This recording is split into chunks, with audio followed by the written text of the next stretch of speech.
The story opens with the arrival of the Galactic Council's assessment fleet above Earth in 2157.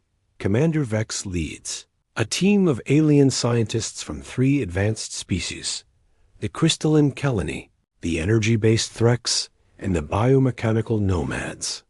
They have come to evaluate humanity for potential membership in the galactic community. Dr. Maya Ross, Earth's lead scientist, eagerly presents humanity's achievements to the alien delegation aboard their massive mothership. She shows them fusion, reactors, quantum computers, and early antimatter experiments. The aliens exchange dismissive glances through their universal translators. Primitive combustion derivatives, Vex notes, examining Earth's most advanced spacecraft. They still rely on chemical propulsion for most of their vessels. The Kelani representative, Kreese, analyzes human technology with crystalline sensors. Their computational systems are crude silicon-based networks. We abandoned such methods millennia ago. Maya tries to demonstrate humanity's medical advances, showing regenerative treatments and neural interfaces. The biomechanical nomad, Unit 47, processes the data instantly. Basic biological manipulation. Our youngest spawn surpassed these capabilities. The assessment continues poorly. Earth's nuclear weapons are dismissed as inefficient matter conversion. Human space colonies are called barely functional habitats. Even humanity's greatest scientific minds are labeled as moderately intelligent, but severely limited by their organic neural structure. Captain Jake Stone, representing Earth's military, watches the proceedings with growing anger. He has spent decades defending Earth's space stations from asteroid impacts and solar flares, only to see his life's work dismissed as primitive. The final insult comes when Vex delivers the Council's verdict in the main conference room of the International Space Station. Humanity shows potential, but remains too primitive for galactic membership. Perhaps in another 1,000 years, when you develop proper faster-than-light travel and move beyond these basic energy sources. Dr. Ross pleads for reconsideration. We're advancing rapidly. Give us a chance to prove ourselves. The decision is final, Kreese states, her crystalline form pulsing with condescension. You may contact us again when you achieve Type 2 civilization status on the Kardashev scale. As the alien fleet prepares to leave, they broadcast a final message to Earth's governments. Continue your development in isolation. The galaxy has no use for primitive species who cannot even harness their own star's energy. The rejection stings deeply. Humanity has reached for the stars, only to be told they're not worthy of joining the cosmic community.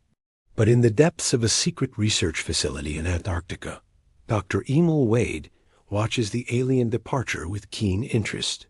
He has been working on something the visitors never saw, something that might change their perception of human primitiveness forever. The part ends with Wade reviewing classified files marked Project Helios as Earth's leaders debate there.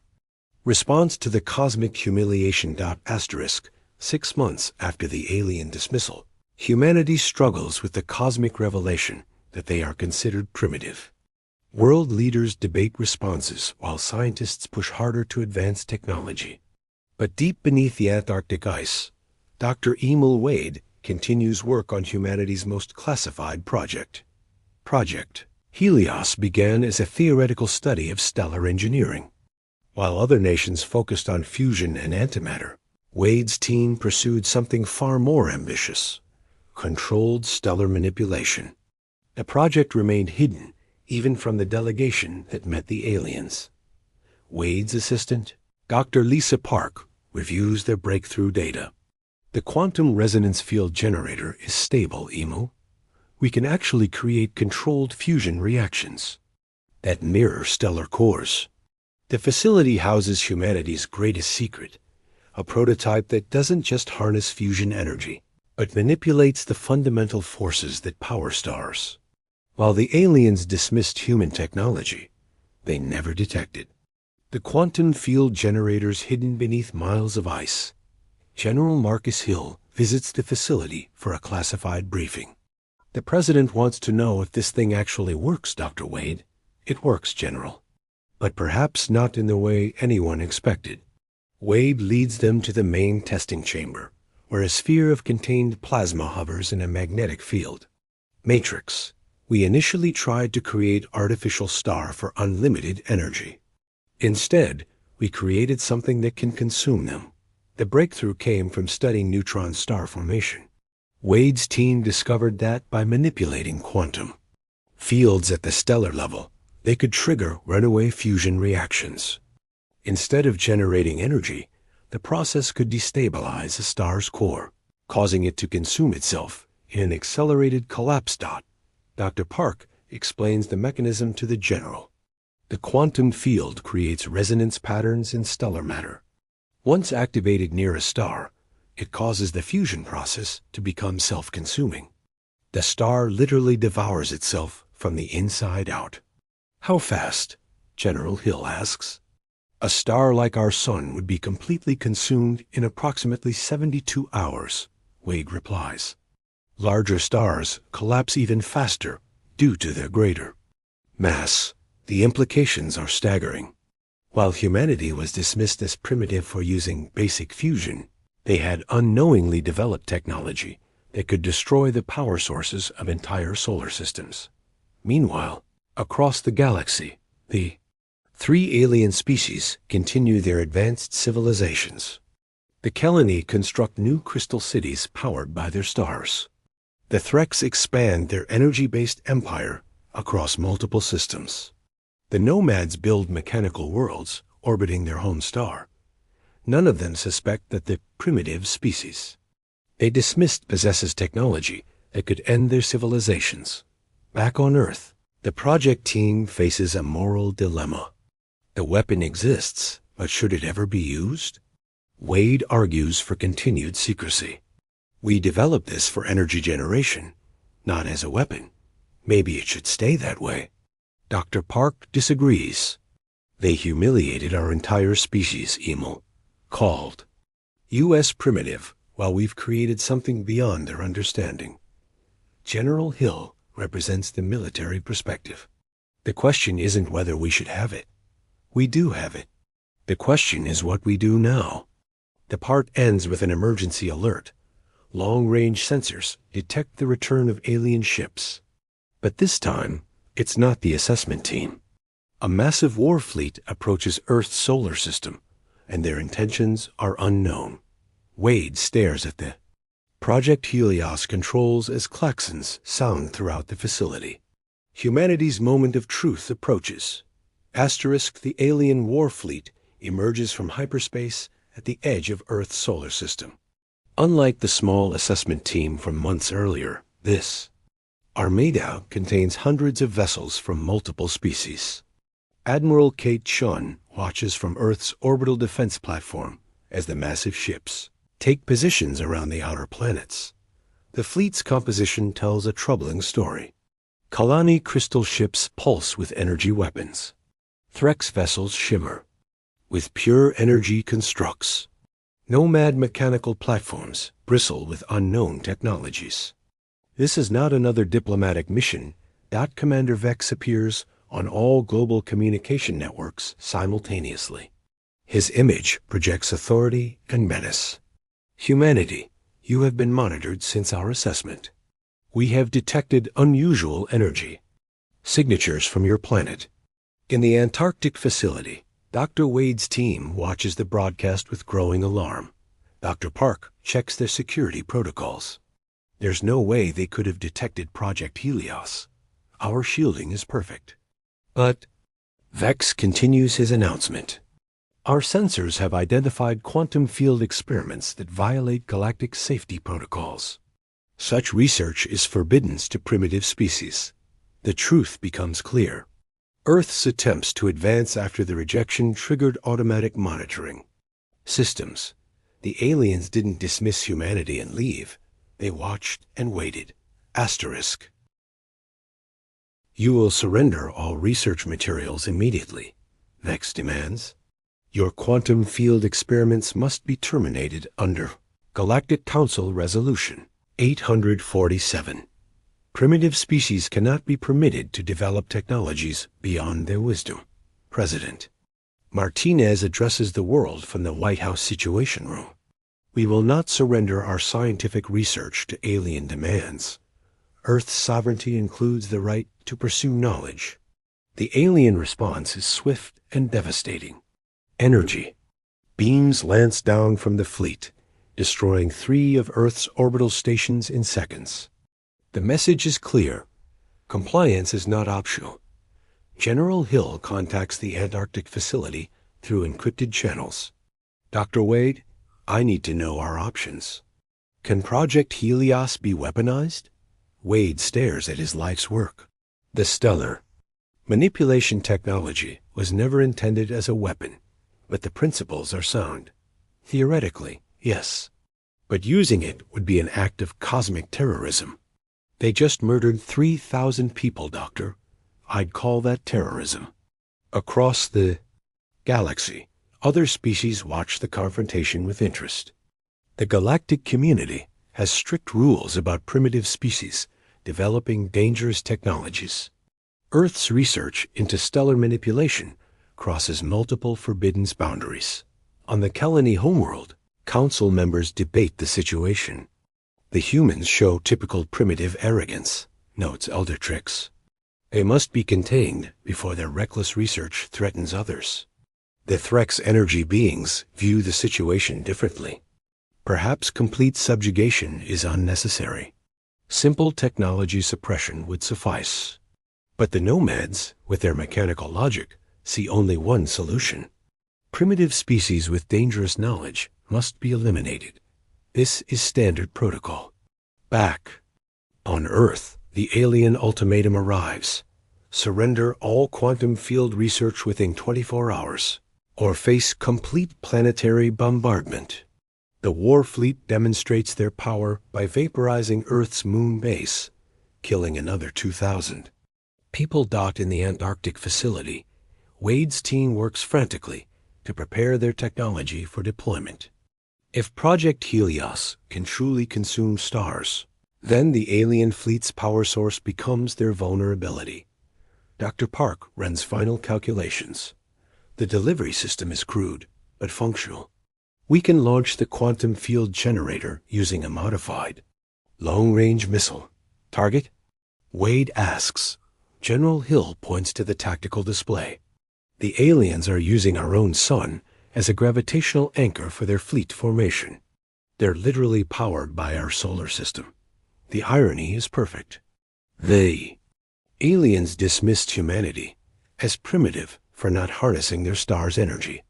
Now that same star could become the weapon that destroys the alien fleet. Wade hesitates at the control panel.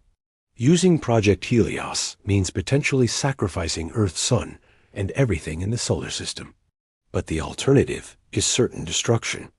Under alien rule. 60 minutes until their deadline. General Hill announces the choice becomes clear. Humanity can surrender and accept permanent subjugation as a primitive species. Or they can prove that sometimes the most dangerous weapon comes from those underestimated by their enemies. Wade's hand hovers over the launch authorization.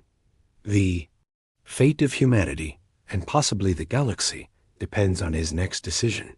Asterisk with 30 minutes. Remaining until the alien deadline, Dr. Wade makes the decision that will define humanity's future. His finger presses the launch authorization for Project Helios, sending humanity's most devastating secret toward their own sun. The quantum field generator launches silently from the Antarctic facility, carried by Earth's most advanced stealth missile. The device travels undetected through space, while the alien fleet maintains their threatening positions around the solar system. Commander, Vex broadcasts another ultimatum to Earth. 15 minutes remain. We detect no movement toward compliance. Prepare for pacification bombardment. President Martinez addresses the world one final time. Citizens of Earth, we face our darkest hour. But we will not surrender our freedom or our future to those who call us primitive. Aboard the alien flagship, Kalani scientists monitor Earth's energy signatures. No unusual activity detected, reports Grizz. The primitive species appears to have accepted defeat. The Threx commander Flux reviews targeting data for the planetary. Bombardment. Their major cities will be eliminated first. Rural populations can be processed for forced labor. Unit 47 of the Nomads calculates logistics for the occupation.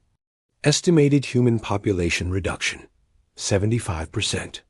Remaining specimens suitable for basic industrial tasks. None of the alien species detect the small quantum device as it approaches the Sun. Their advanced sensors focus on Earth and the planets, dismissing anything near the star as irrelevant background radiation dot in the Antarctic facility. Dr. Park monitors the device's approach to the solar corona. Helios generator is on target, Emil. Quantum field activation in 3 minutes. General Hill watches tactical displays showing the alien fleet's formation. They're using our sun's gravity well to maintain position. Perfect tactical formation for conventional warfare. And perfectly positioned for what we're about to do, Wade replies grimly. The moment arrives.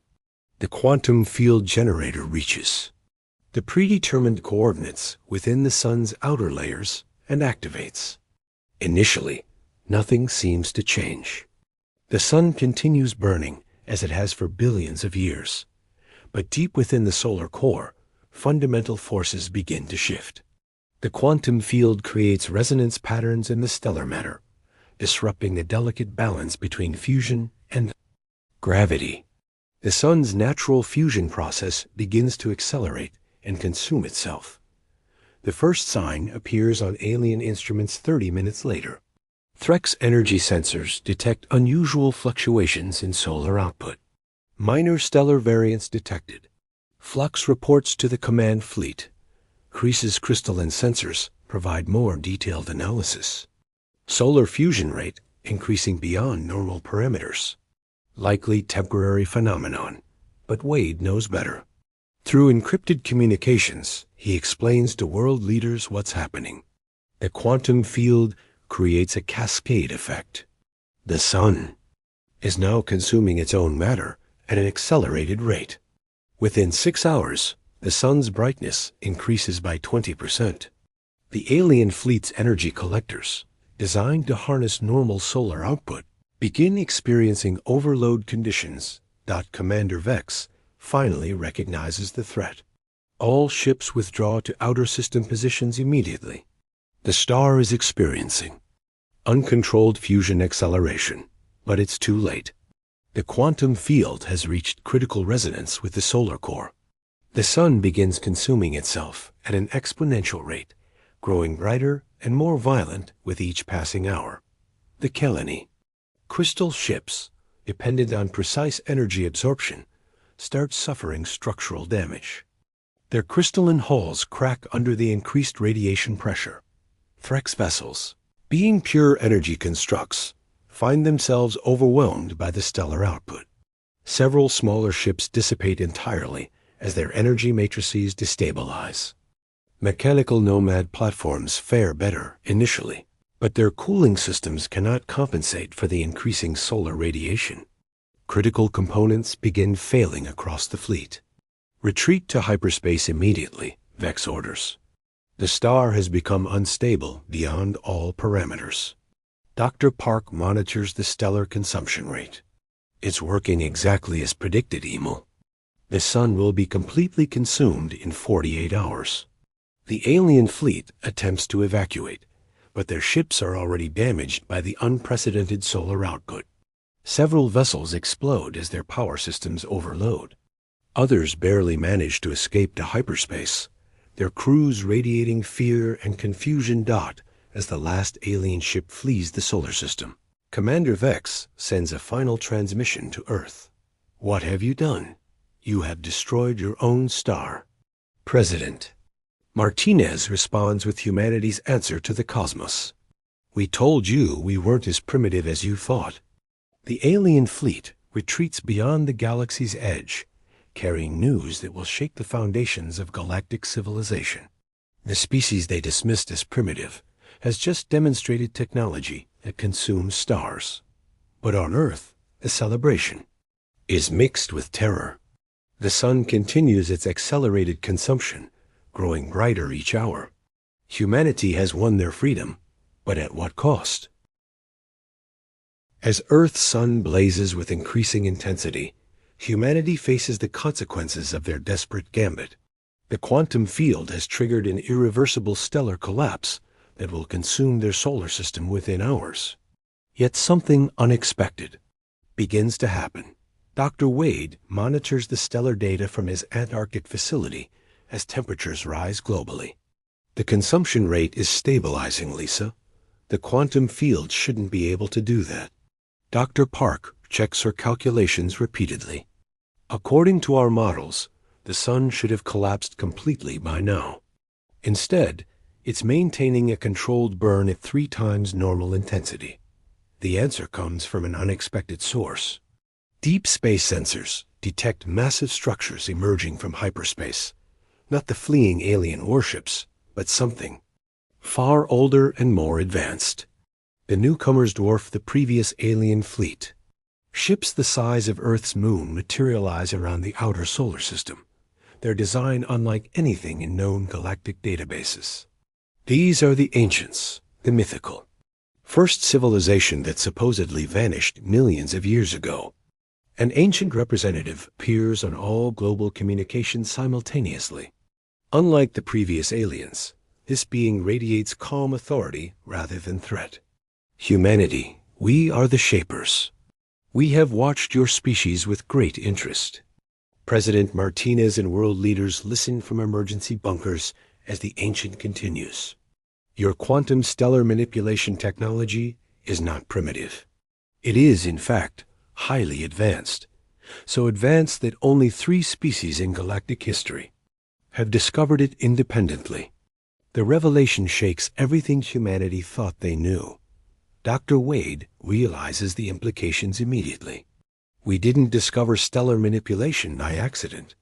We rediscovered it. The ancient shaper explains the truth. Millions of years ago, we developed identical technology. The ability to consume stars is not a weapon. It is a test. A test of wisdom, restraint, and the courage to face extinction rather than submit to tyranny. Across the galaxy, the fleeing alien fleet receives emergency communications from their homeworlds. Ancient ships have appeared in every major system, broadcasting the same message to all advanced civilizations. The species you labeled as primitive has passed the ancient trial. Humanity has demonstrated the 3 qualities required for true galactic citizenship: the intelligence to develop stellar manipulation, the wisdom to use it only when faced with extinction, and the courage to risk everything for freedom. Commander Vex, his ship limping through hyperspace, receives direct communication from the ancients. Your assessment of humanity was flawed, Commander. They are not primitive.